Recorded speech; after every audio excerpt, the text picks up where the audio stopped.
When I found out about bobbin lacing, I was not interested in learning it, or at least adding that to the list of crafts I'm capable of doing.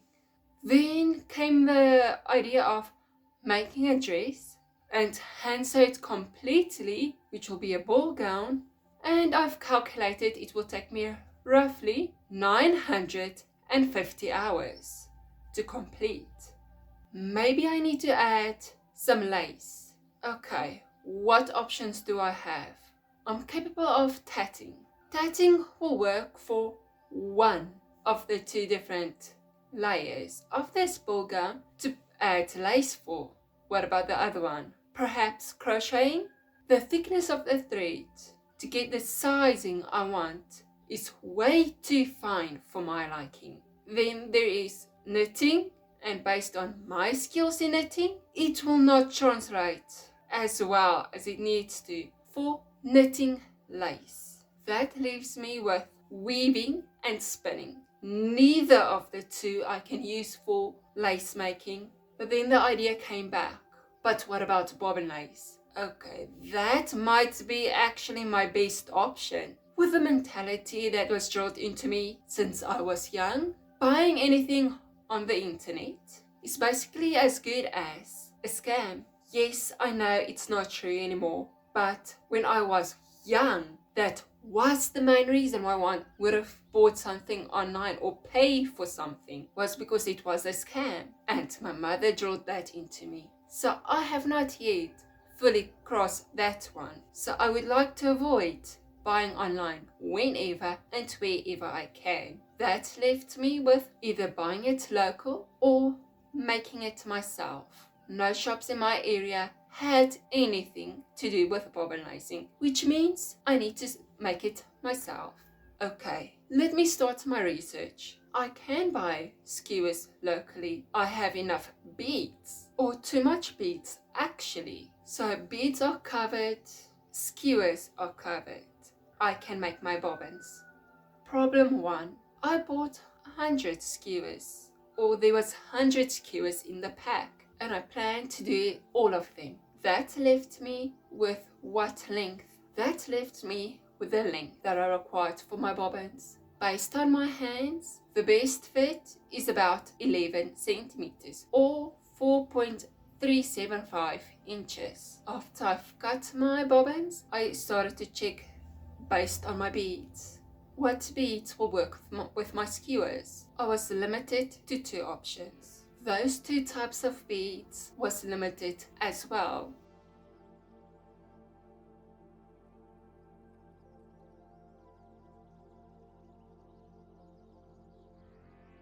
I figured a full length of handle with beads, but to be able to make 100, that was a problem. From there, I figured out I'll make a different type of handle. That's not a problem. With my 2 beads, I've had one that's bigger than the other one. I can add 2 of my smaller beads as for where the thread needs to go, or the yarn, depending on where you live, the wool for what you're going to use to make lace with. And then at the end of the handle will be another bead. This one will be bigger. For my middle bead, I measured from the top 4.5 centimeters, or 1.75 inches. From there, I glued the beads onto the skewer with hot glue. In this process, I have learned to add a ring on the skewer at each end of the bead, because of the bead does not actually want to stick with the hot glue.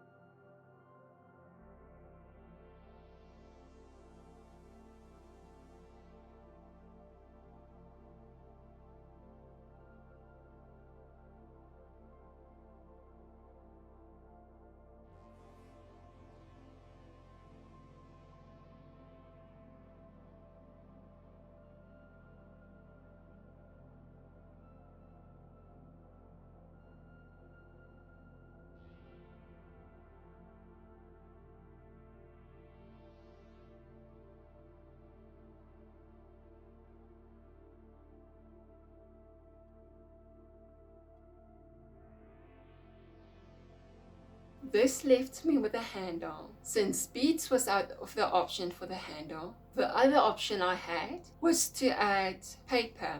Whatever distance I had between the bottom and middle bead for the handle, which is within the beads, the thickness of the paper needed to be to wrap around. I did not want to add paper, but then I started thinking, what was the main purpose of the handles? It was to be able to grab your bobbins easier while making lace. The main reason for the handles, or the thickness of the handle, became clear when I started to watch the masters of the craft, seeing how fast they go and where they grabbed. Then I got to the idea of adding thread instead of paper. The thread was way too fine. I ended up getting the idea of how I would make my buttonhole thread. Starting with 2 pieces of thread, any sewing thread will do. I decided to go a bit crazy since I needed to start with 2 different spools of thread. Let me make it 2 different colors. The one I'm demonstrating in this video is my pink and my brown.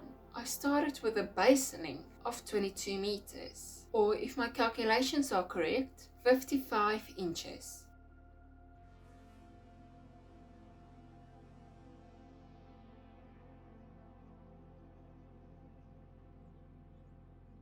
I spun the yarn with the bobbin. From there, I spun the threads together with a spindle I DIY'd for my buttonhole thread, slightly altered to work with normal spinning. I spun it in an S direction, or anti-clockwise as some will say. After I've spun the 2 together, I use it basically as a single spun yarn, which means without losing the twist, I had to ply it. For the video, I'm using a technique I've recently learned, and that would be the bracelet plying method.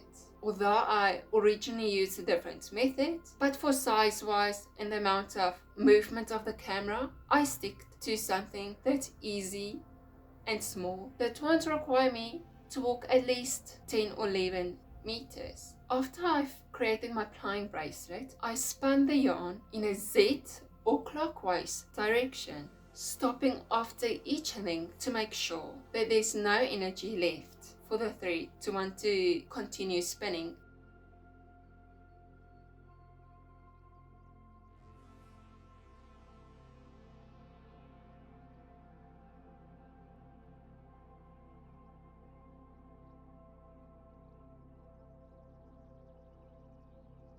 Once I had done with the spinning, I wound up the thread onto the handle, going up and down the handle over and over until the amount of thread I have left, or if you want to be a bit more accurate, from the bottom of the handle to the top and back to the bottom 3 times, then halfway up the handle and then back down.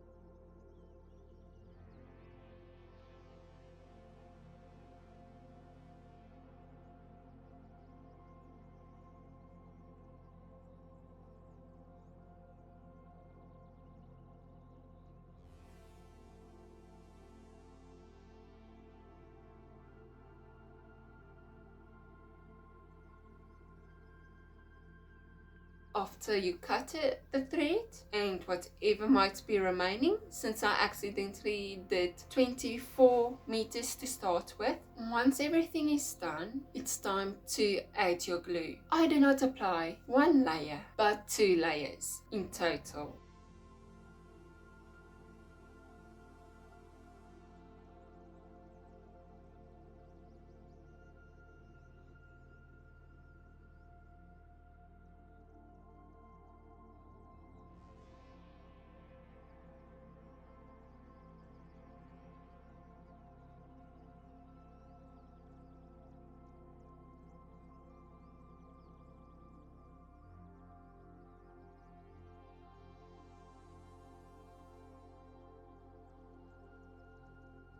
And then for the absolute most important step, once the glue is dry, I do not care which other option you use when it comes to making bobbins. If you skip this step, then you have wasted your time. And that will be to enjoy your new bobbins and actually go and make some bobbin lace.